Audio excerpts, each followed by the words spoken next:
Start, start, and start.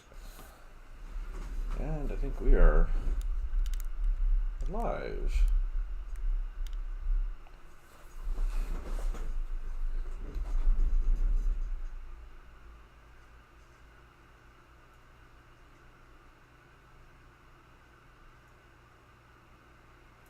Good morning. I'm not sure why this is so yellow over here, but it is.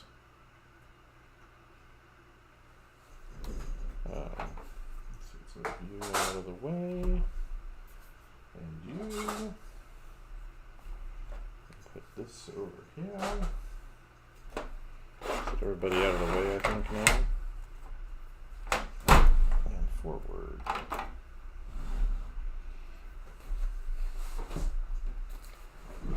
Yeah, good morning, everybody popping in.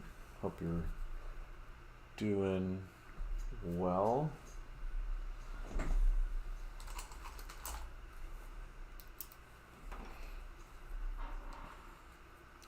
Just getting set up here to do some studies here. This isn't him. I don't know why it looks off to me.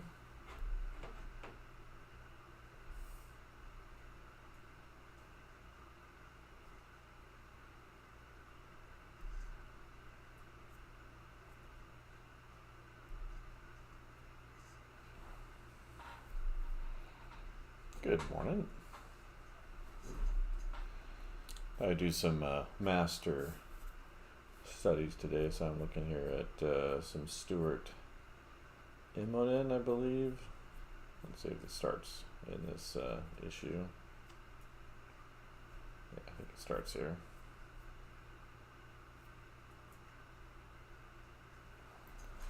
But yeah, so that's what we're looking at here today.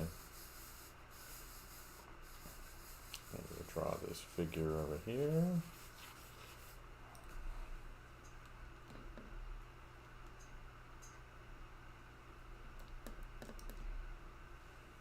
I haven't been on in a while. I was, draw a little larger, I think.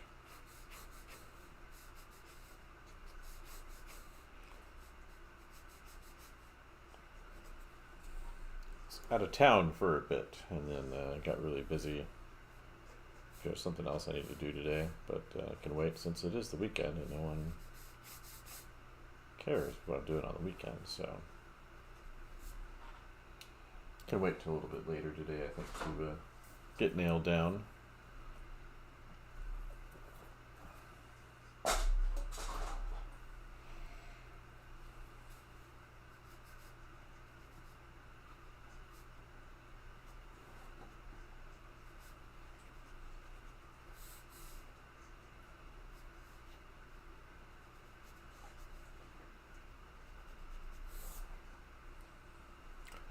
Good morning.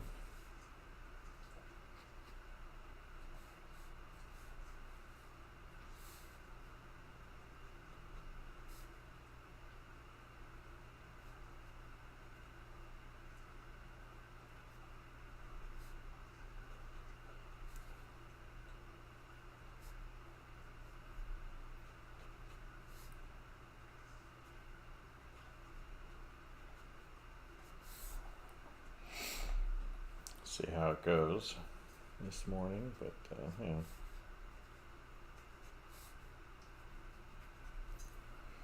Let's brighten that screen up. There we go. That'll be easier to see.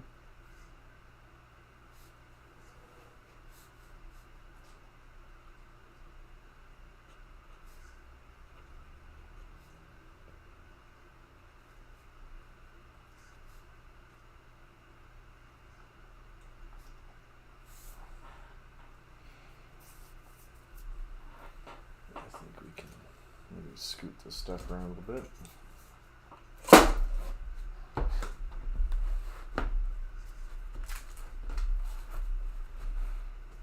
Bring that down. There we go.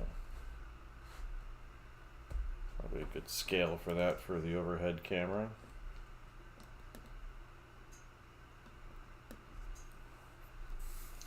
Since I know where I'll be at.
Good morning. Appreciate that.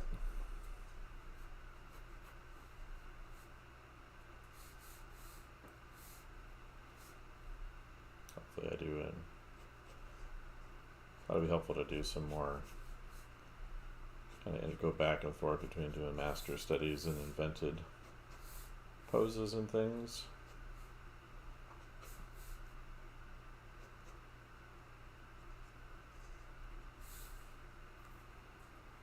Good morning. Still morning, right?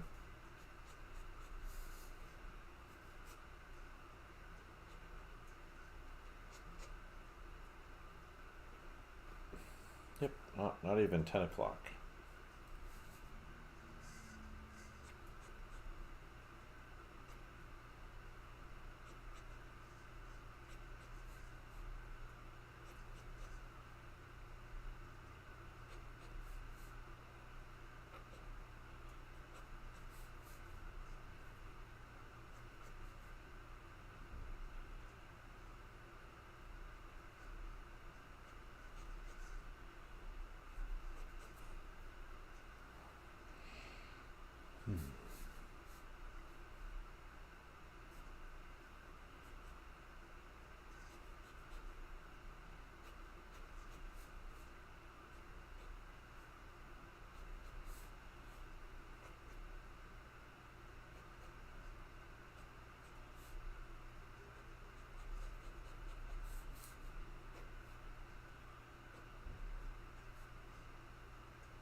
Happy Saturday. Yeah, so it's been an interesting couple of weeks for me.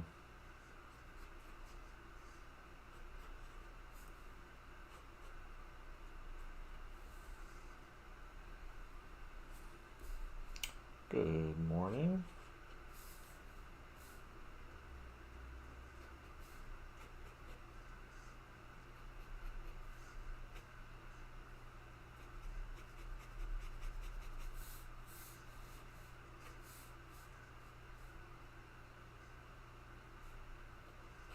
Anyone here familiar with Stuart Immonen?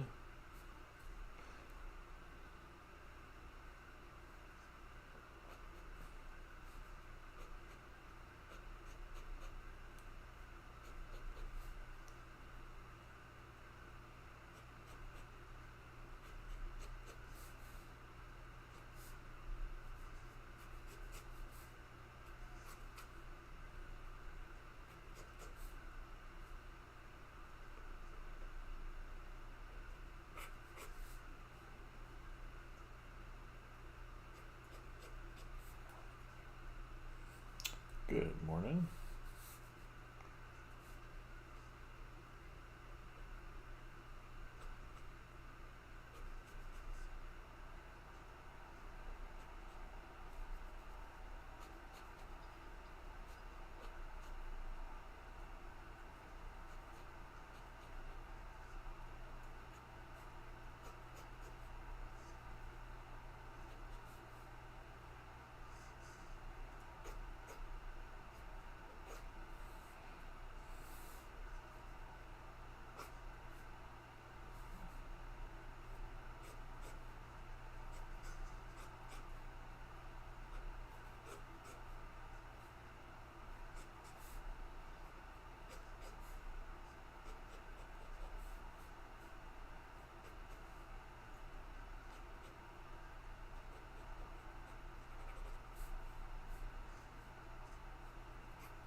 camera angle is scaling off.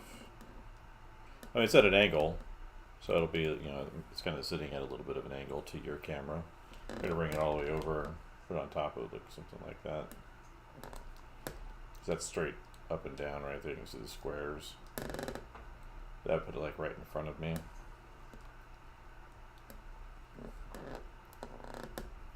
Oh. I'm just sketching from a Stuart Immonen panel up here.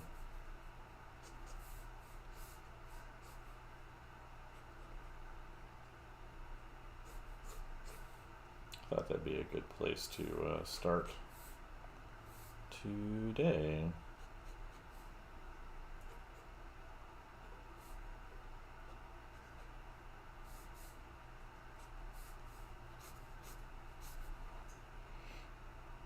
If that makes sense.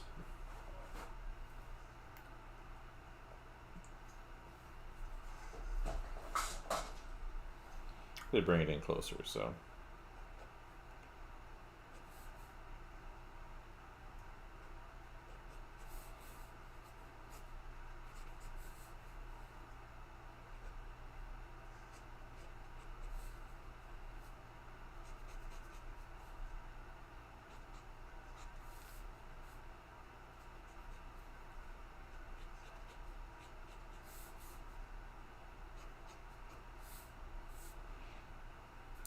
This is all disappears in the panel.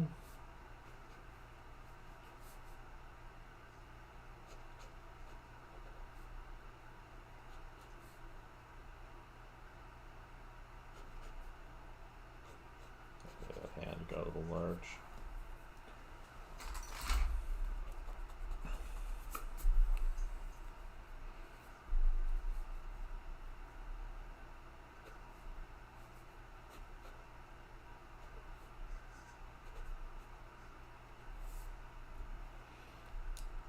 Good morning.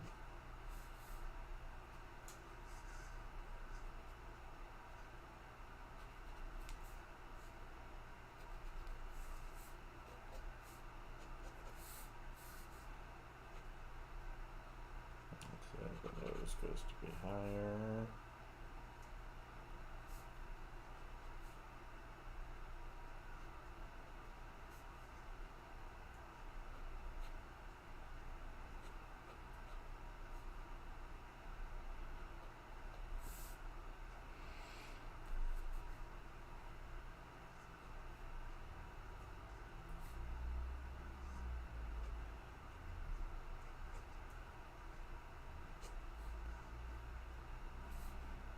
Good morning.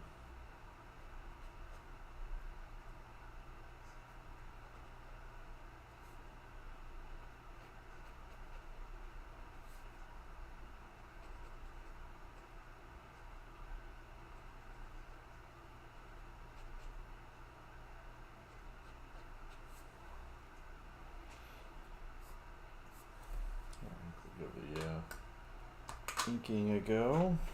Let's pull this back. Got some brushes and things. This one seems like it works pretty well on this paper. Where are you at? There you are.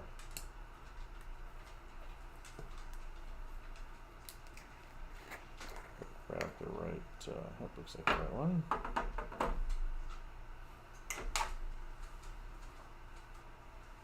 Got the window, huh, there, Bosch? He's not a big window guy, but once in a while he's like, yeah, I'll go look out the window, see what's going on outside.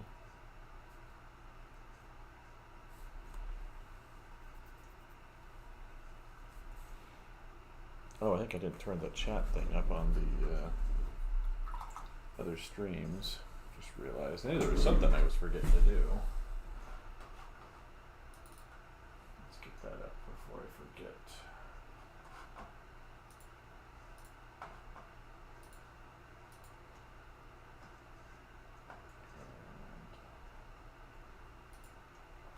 Not that button.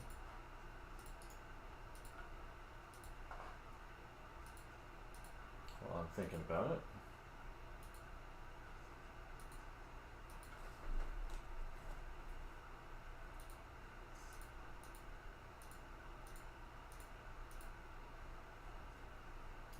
haven't said anything in the last few minutes because I just realized I didn't turn it on. That's what I get for getting out of my habits, right?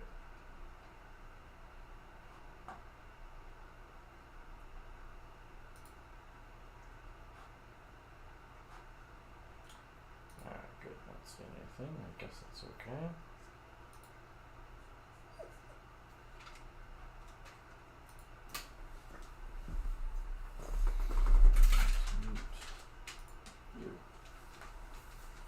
Alright.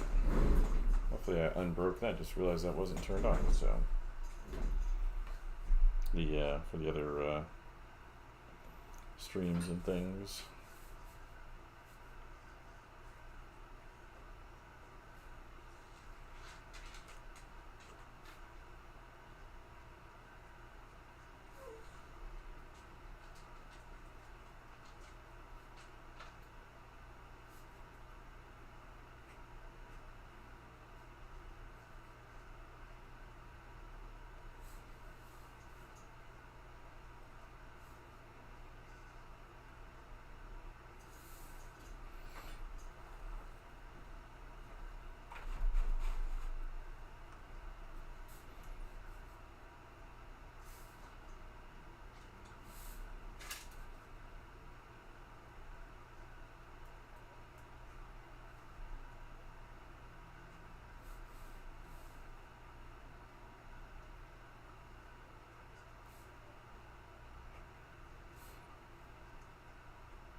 Good morning.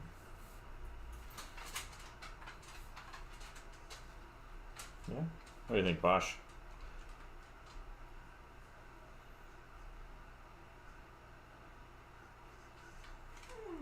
Yeah.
Good morning.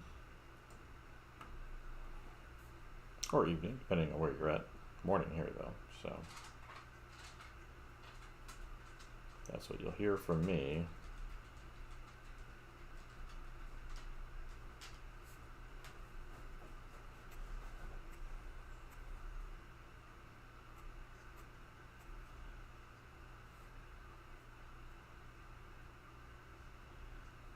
You know.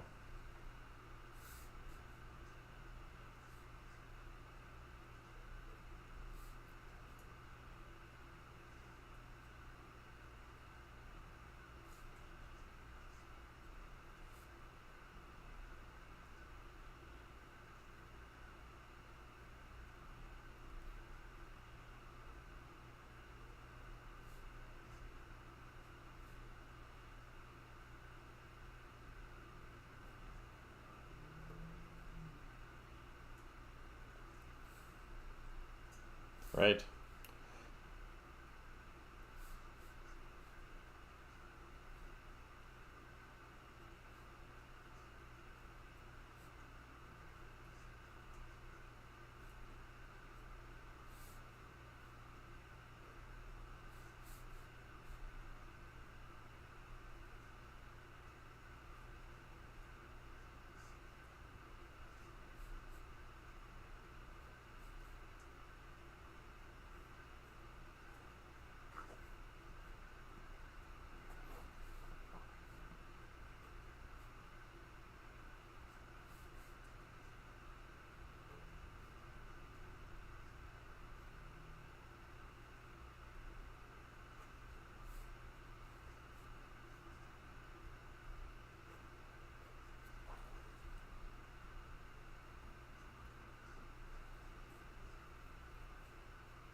Good morning.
that's working up there. That's good to see.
Alright, fill in some of those darks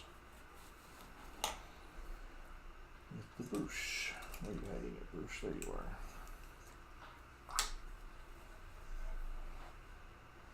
Poor little sleepy dog.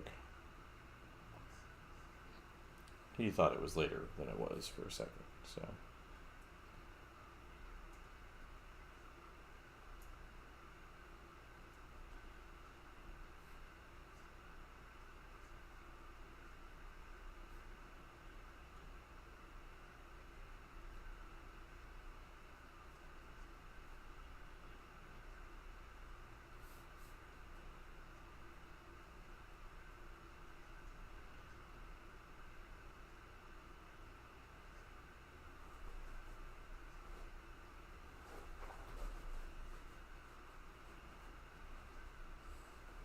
Good morning.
Oh, I forgot about this stuff over here.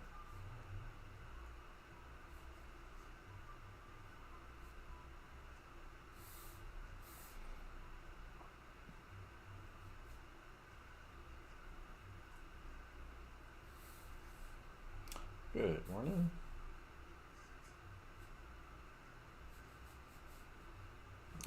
Holding line on some of these.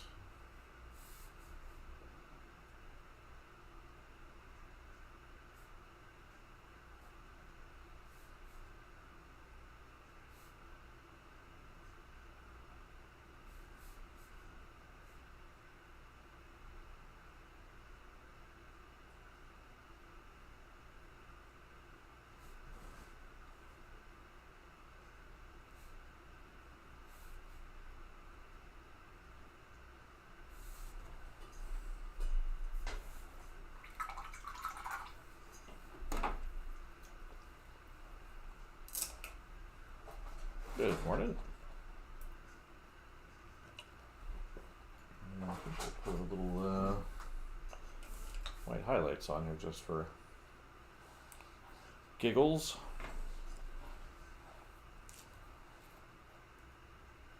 Looks like this might need some more water in here.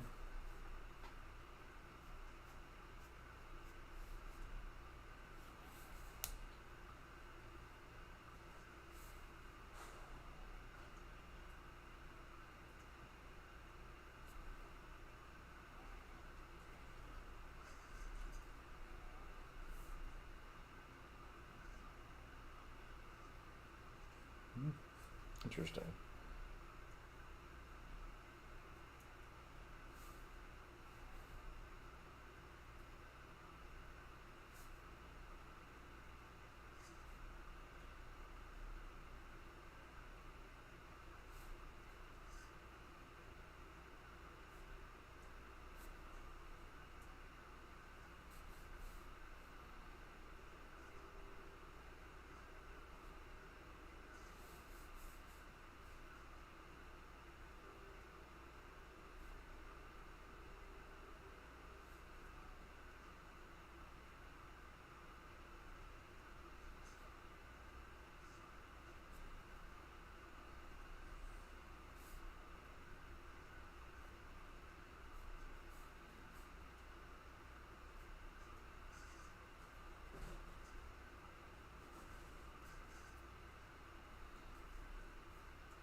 Alright, and a couple of highlights here and there.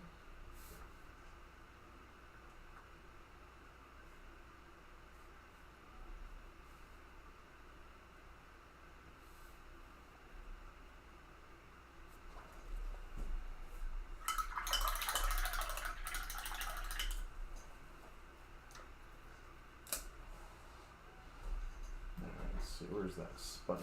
Stick some water in here.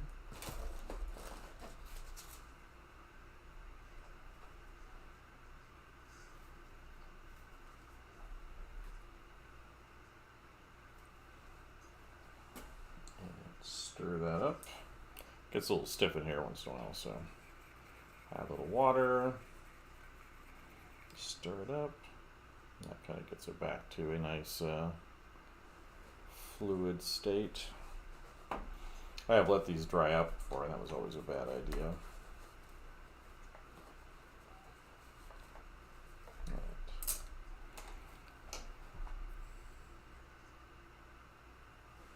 Well, depending on the lighting situation, if you look at people who are in shadow, their eyes often pick up like a distance reflected light because the eyes are wet.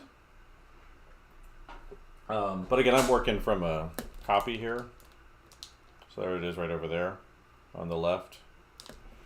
So I've just put, this is just like a blue rim light that's from the background in the illustration. So I just thought I'd put that there, just because I'm working on this brown paper. The main light's coming in from over on the left, but there's a rim light coming in on the right, from the surrounding city or whatever that's there. So it's really more like a gelled color rather than a highlight. But just because of the way the paper works, I went with with that. So, but you will get like, on surfaces that are very wet or very shiny, you will get highlights in the shadow very often, unless it's like pitch black on the other side. So there's like a distance light or secondary light sources, or in this case, you have like a key light coming in over here on the left to the right. You will get highlights and light and shadow on this side. Then you'll get this kind of rim light around the side. So it's often used in 3D rendering. So if you go look at 3D renders, they'll often have a 3-point light set up. So they'll have like a light coming from above. They'll have a light kind of on the side coming in, and then they'll have like a main light showing off the form. And so that's pretty typical in those those kinds of circumstances. That's a way of kind of showing the form in a render. So you can make her eyes a little bit bigger inside here. So that's what's going on, if that makes any sense.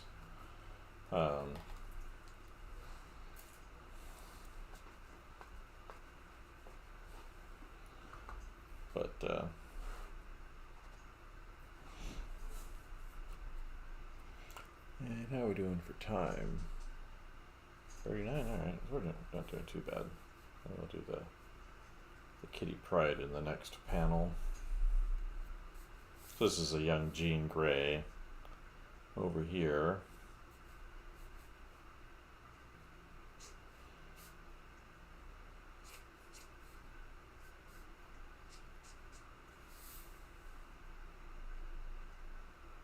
Yeah, so yeah, there's a lot of different approaches. So, you know, the traditional, I'll sketch it over here, kind of approach to light. This should stay out of our scene for the most part. Is, you know, you have like a single light shining on an object, right? And you get your highlights, you get your turning, your terminator there. You get your fill shadow and your cast shadow. And that's kind of like, that's a single light source rendering right here. And you'll sometimes you'll get bounce light in there as well, you know, from you know, just stuff bouncing back in, depending on how close it is to an object. But yeah, so you come in here and you get your specular highlight there. Depending on how shiny the surface is, you get like a super bright one. Actually, the specular highlight would be more down here, because there's like the main mass of the highlight. It's like up here, but the specular highlight actually points directly back at the viewer. So one of the reasons why they pop so much is the way that the light hits the surface, it bounces back at the viewer at a right angle. So if light's coming at this angle, it's going to hit back and it's going to go right back at the viewer. Which is one of the things that makes the highlights very compelling, especially in eyes, is because it's the light shooting back at you. And that's if you have a single light source. If you get like a secondary light source coming in from behind, that's where you get that rim light effect we're looking at. And oftentimes there'll be like a key light that's coming in from above. That's like an overall kind of sky effect, and that'll kind of color the lights up here. So you'll get like a warm light here, a cool light there, and then whatever colored light in the background. And that's pretty common for kind of lighting things to show off form in like a 3D program or something.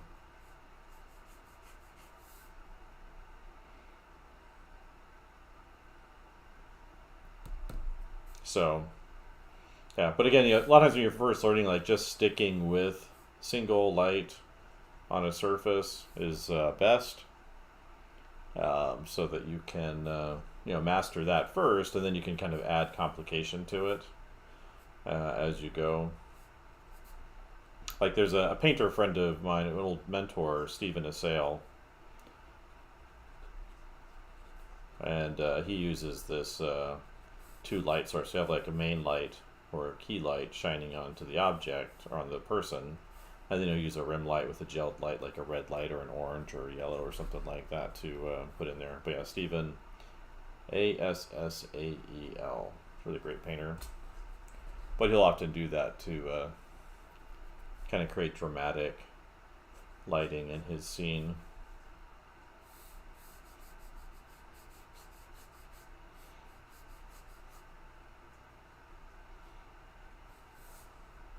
But yeah, but definitely if you're just like learning, I would stick with, you know, one key light source. You know, you can play around with other ones, but you know, if you're just trying to figure things out, that's you know, just having the one is a good idea rather than dealing with 3 or 4 different light sources. It's definitely the kind of the classical approach to lighting, having that kind of main light.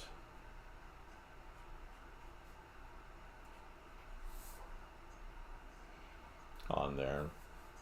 But yeah, they use that a lot in illustration and comics and other things to kind of help create more drama. You see it in film all the time. If you pay attention when you're watching film or movies and TV shows, So they'll light things very dramatically. So the key light itself will be very soft, not harsh, but it'll show off the form.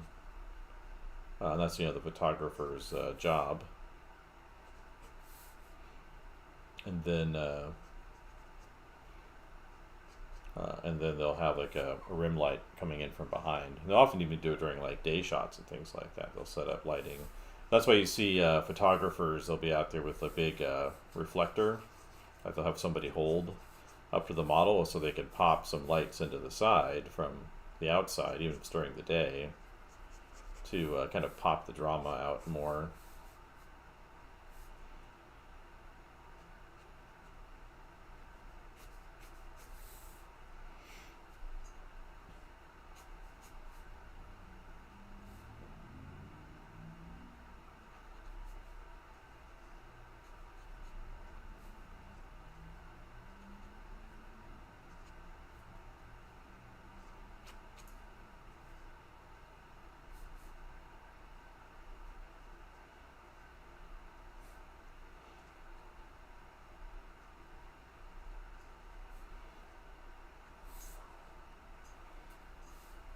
So, but yeah, that's kind of how it works. So, I mean, it's not that complicated, but if you haven't kind of done it before, it can throw you off a little bit. But again, the one light source is what you'll see demoed the most. So people being able to render from that singular point of light first, and mastering that's really, really important. Being able to see, the anatomy of light around you, how it functions, is really, really important.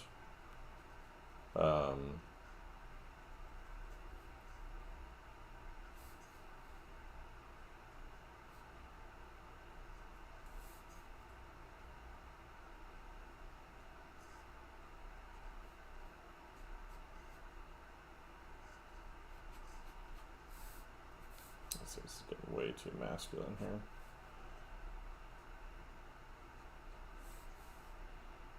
Did give her a big nose though in that shot. I think a part of it's just I need to get more dome on top of her head where the hair is. Like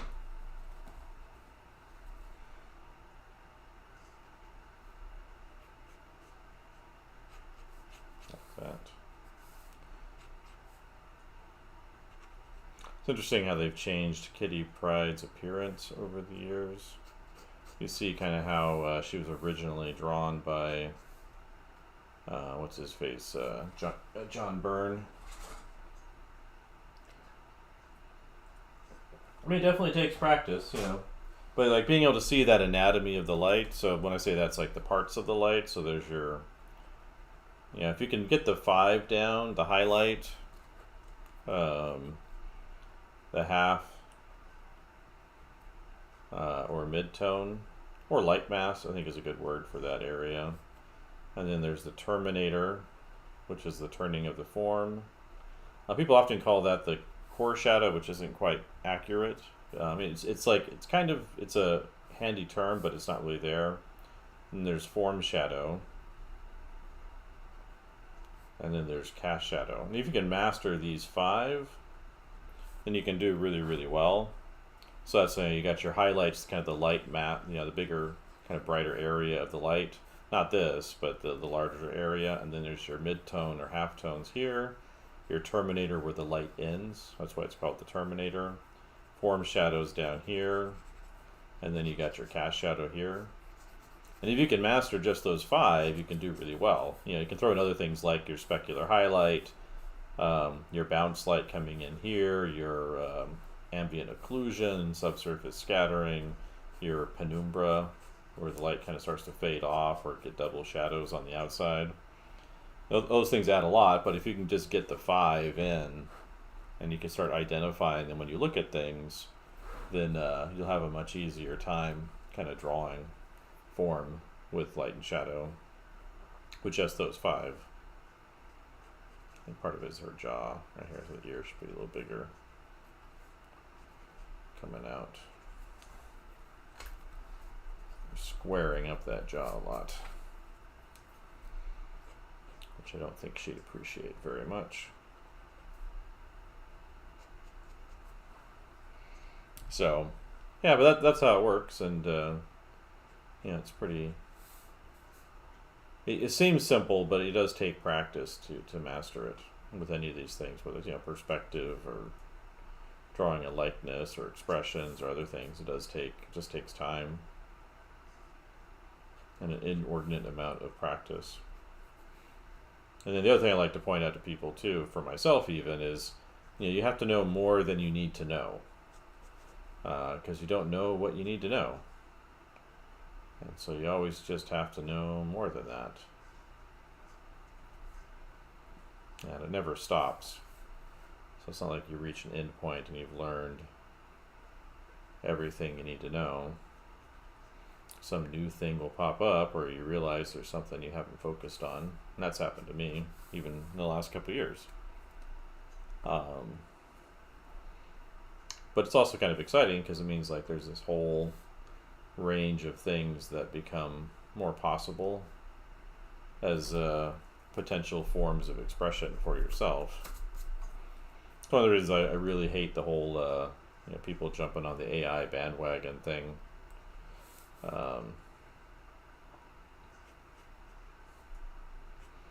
There's not that many people do that, but the people that do, it's kind of annoying because they're basically saying that they're either saying one of two things. They're saying I don't care to learn, or I've learned enough, or I've given up. And they don't realize they're saying that, but that's kind of what they're communicating pretty often. Is they've reached the end of all things, and they have they're perfectly capable of managing these systems that harm their creativity.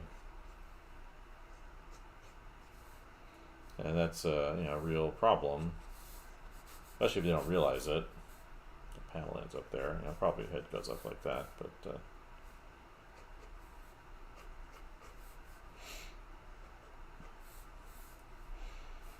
this X-Men run isn't my favorite that I'm copying from here. This is Stuart Immonen, Brian Michael Bendis, all new X-Men, where he basically brings the X-Men from the 60s into the present to stop one of their own from causing too many problems. And it's not that great. There's kind of a famous controversial event that happens in it. But it is all drawn by, well, not all of it, but a lot of it's drawn by Stuart Immonen, who's fantastic. So lots of facial expressions and great body gestures and hand gestures and everything in here. It's interesting that he's not as well known as like a Jim Lee or Mark Silvestri or those guys. Maybe it's because the style feels more kind of naturalistic for the most part. Let's see how it feels a little bit. Maybe pull this up, fix that mouth.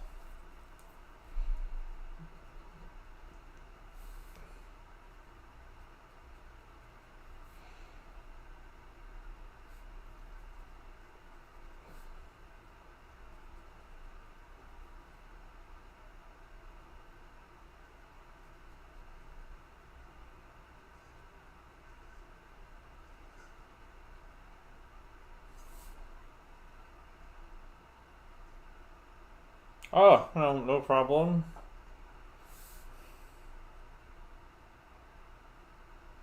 I do miss all you guys down there. Still really bothered by how eagerly faculty jumped on the whole AI bandwagon. It was really, really bothersome. But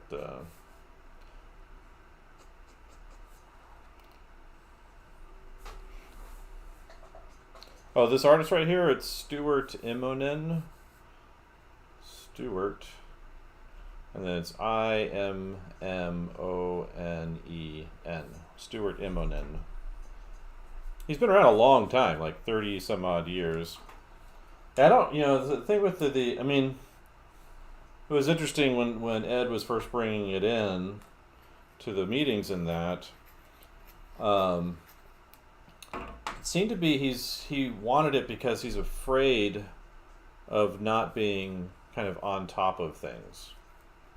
And I just never think it's a good idea to base your policy on fear. And then, if it undermines human creativity, which it does. There was a study that came out, you may have seen, that I posted up here recently from Microsoft, actually. The Cambridge did the study, but it was done through Microsoft. I just saw this kind of as another bubble, too. We've seen a number of those over the years. But basically, the study shows that people become less creative and they have lower ability for problem solving and all these kind of important aspects to being creative and productive if they rely on these systems, which should be obvious, but there's an actual study for it. Should pin that study to Kelly's door.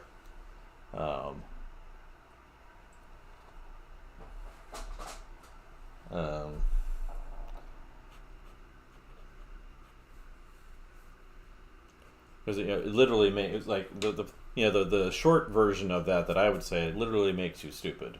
Like, that's what it does. Makes you less able to think for yourself and solve problems and do the things that make someone intelligent. And what's interesting is we're starting to see kind of the bubble on it starting to burst.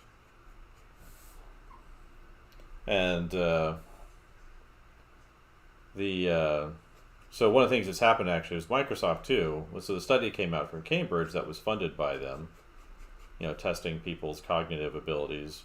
But Microsoft has been pulling back on a lot of their contracts for some of the electrical sources they were going to use for it. So even if you ignore all whatever the potential environmental harm it has, just that human cognitive harm is bad enough. But Microsoft, they're canceling gigawatts of power that they were going to license.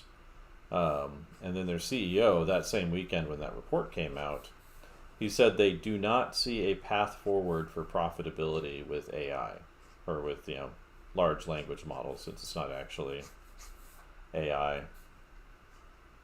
We have a handful of faculty here that want to integrate it into their side of the major that I'm in.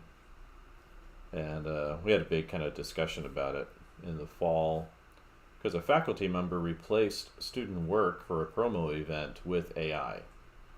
And he claimed he did all these things with it, which he did not do, because you could see it in the actual images. Yeah.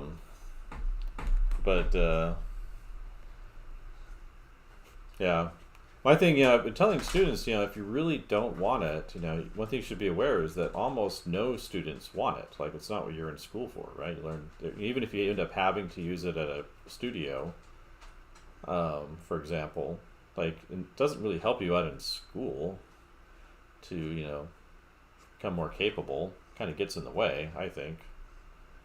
So what I've been telling students here is they should just refuse assignments that require the use of it. Say no. Because I think you'll find is that most of the students, especially if you talk to them, they're against using it. And considering what a school like Ringling costs, just seems like it's something to avoid. We had a student, she in the fallout from that thing last fall, we had a roundtable discussion that I participated in, and so did the faculty who replaced the student work. He was there, and I gave my little spiel about some of the things that I know about. I've since learned a lot more because I have to, because I just keep getting all these really bad justifications from faculty about why they want to integrate it. But the guy who replaced the student work, he refused to speak, even though he was sitting there at the table. But one of my students, out of that roundtable, it was mostly kind of a mess. They didn't really get their questions resolved. But she did a survey, and so far out of the survey, there's like 120-ish responses, and I think all but like 4 or 5 of them are 100% against it. They don't want it in the class. Some of them think it may be inevitable sort of attitude, but like nobody wants it. Like they don't want it in their education. And again, it's those tools. Well, the programs, they only take an afternoon to learn to use. Really, like they're not really doing that much for your learning. But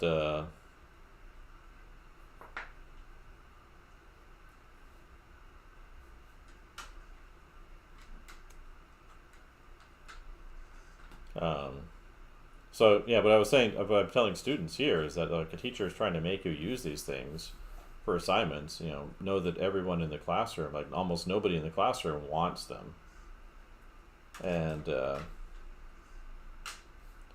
they should just refuse the assignments.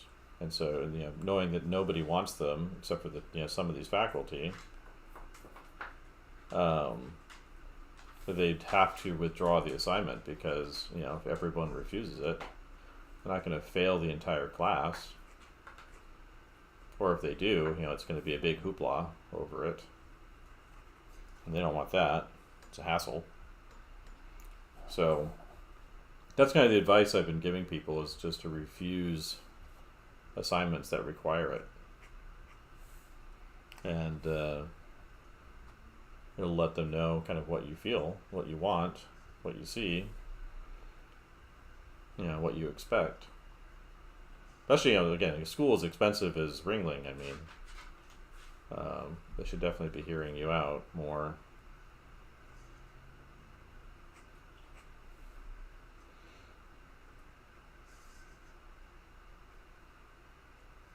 And I go over this, quite often in here, but the 2 arguments I hear for using it, beyond the inevitability argument, which I don't really see being the case, but the arguments are, it's more efficient, so you can use it to, I guess, speed up things or whatever. But for me, at least as far as design goes, I can't speak as much to production because I've never been really a production artist very much. On the idea side, like, you're not really trying to be efficient with your ideas, you're trying to be effective. And you're better off, having like 1 or 2 really solid ideas than 1,000 that you don't know what to do with, because you haven't thought through them. They're just kind of in front of you. Like, what are you supposed to do with that?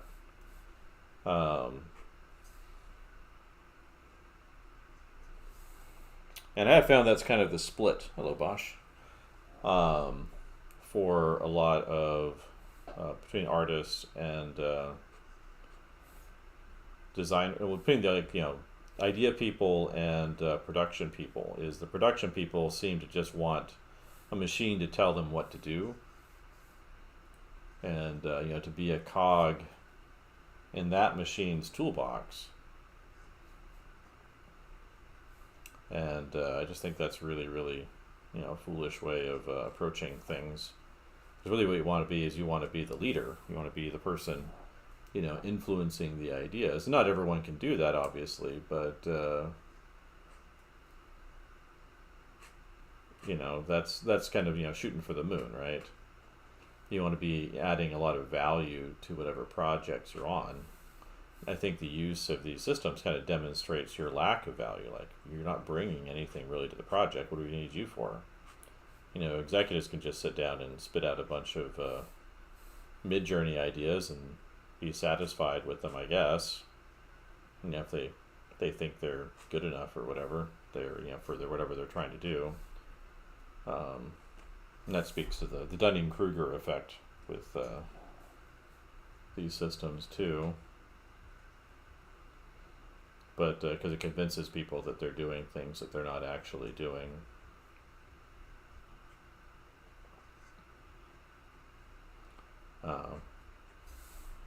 But the couple of students that have talked to me about it, from Ringling after I've left, they've all been, very concerned about, the impact of this stuff. But again, I see it as a big bubble. Like none of the companies that have incorporated it or are creating these systems, none of them have been profitable. So, for example, OpenAI, which runs a bunch of these programs like ChatGPT and that, um, they grossed $9 billion last year, which seems like a lot, except that they also lost $5 billion. So basically, they spent $14 billion to lose $5 billion last year. And so a lot of these companies, they're relying exclusively on venture capital investment, and that's starting to dry up because they're not seeing any returns on investments. And so, again, I've been paying way too much attention to this. I've had to just because of them trying to impose this on students here. And I'd rather not pay any attention to it. That was like my larger preference before. But I've kind of been forced to learn all this stuff. But basically, they spent $14 billion to make $9 billion, which doesn't seem like a very sustainable future for them.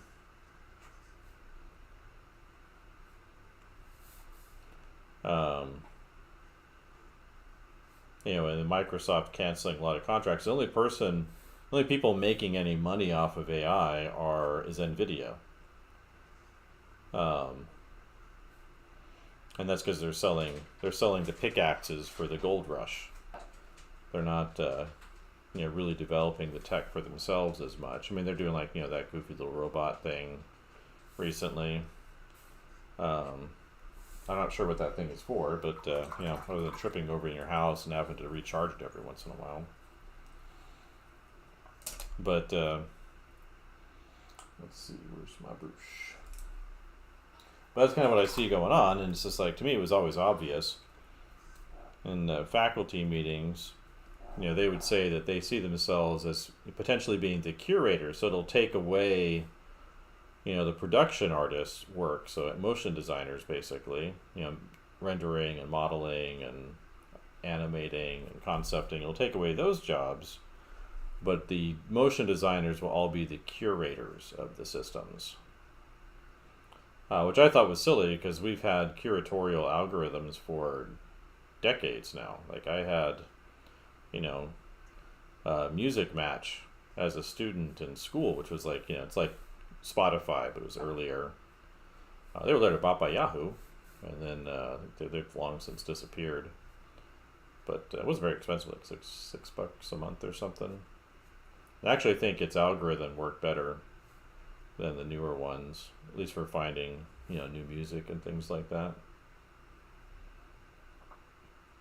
But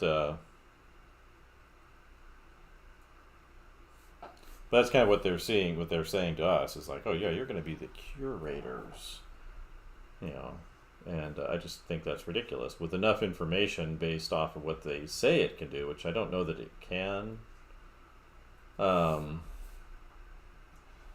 It wouldn't need anyone to curate. It would just say, hey, what's going to be effective as a design approach, for getting sales, and then just go with that.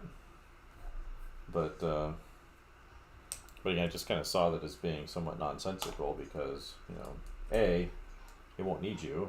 B, I'm not sure they're going to be selling to. If these algorithms are doing everything, like, what are people going to be doing?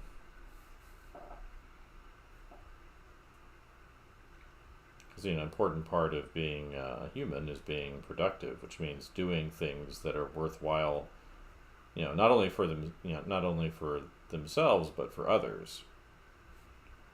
And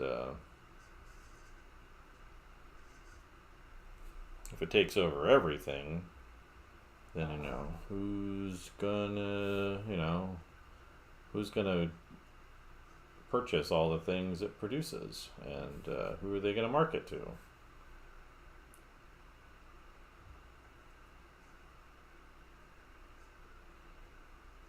We're going to all enter the now defunct metaverse. Yep. So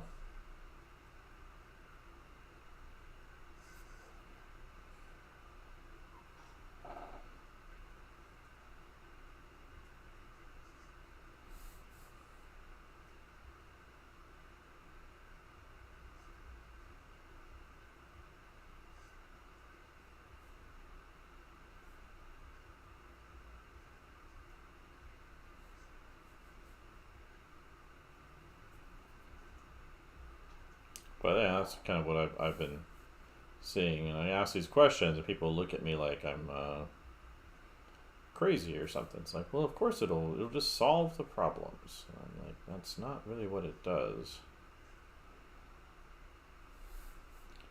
Presents things as emulations of problem solving. Doesn't actually solve the problem.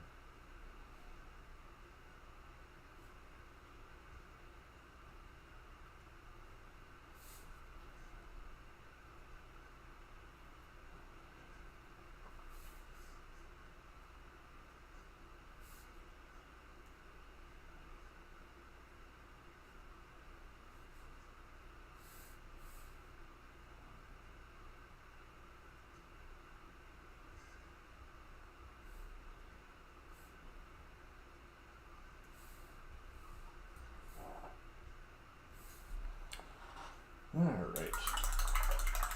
1 hour, 10 minutes, so I think we're going to call it there.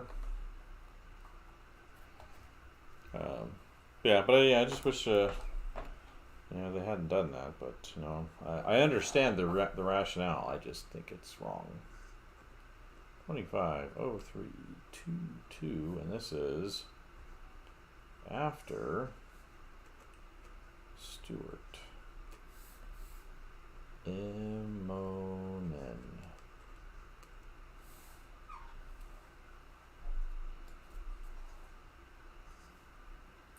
But anyway, thanks everybody who came in. I appreciate it, and we'll chat at you maybe later.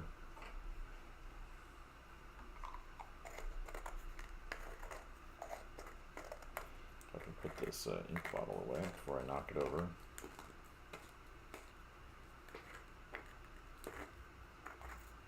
There we go. I always make sure I close my jars first so I don't knock them over, which has never happened before or something.